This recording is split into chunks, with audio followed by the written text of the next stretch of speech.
कराची में टैंकर्स मालिकान की हड़ताल से पानी की किल्लत का खदशा पैदा हो गया। शहरियों की जानिब से टैंकर्स जलाए जाने पर टैंकर्स मालिकान की यूनियन ने हड़ताल करते हुए शहर में पानी की सप्लाई मुकम्मल बंद कर दी।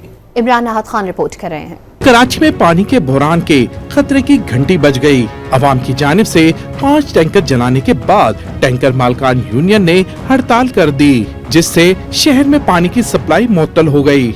वजीर आला हाउस, सरकारी दफातर और अस्पतालों समेत शहर के मुख्तलिफ हिस्सों में पानी की किल्लत का खदशा पैदा हो गया।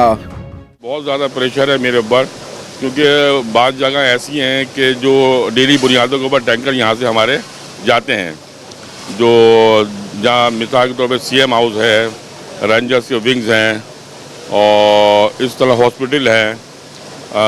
यहाँ जो हम टैंकर डेली की बुनियादों पर सप्लाई करते हैं निपा एजेंट से, तो मेरे ऊपर तो यहाँ बहुत ज़्यादा मतलब प्रेशर आया हुआ है। लोग भी यहाँ पर काफ़ी आ रहे हैं। टैंकर ड्राइवर ने हुकूमत की जानिब से मुकम्मल तहफ़्फ़ुज़ मिलने तक एहतजाज जारी रखने का इशारा दे दिया।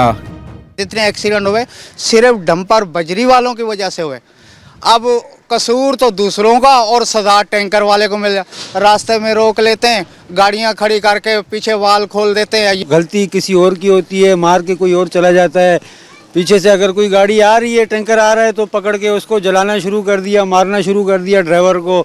कराची में रवा साल हैवी ट्रैफिक हादसात में 106 से ज्यादा अफराद लुक़्मे अजल बन चुके हैं, जिस पर अवाम में गम गुस्सा पाया जाता है। बाज़ हादसात के बाद मुश्तइल अवाम ने हैवी गाड़ी समेत कई टैंकर जला डाले थे। कराची में टैंकर यूनियन की हड़ताल के बाद मुख्तलिफ इलाकों में पानी की बंदिश हो गई, जिसकी वजह से शहरी परेशानी का शिकार हैं। कैमरामैन आसिम जफर के साथ इमरान अहद खान, डॉन न्यूज़, कराची।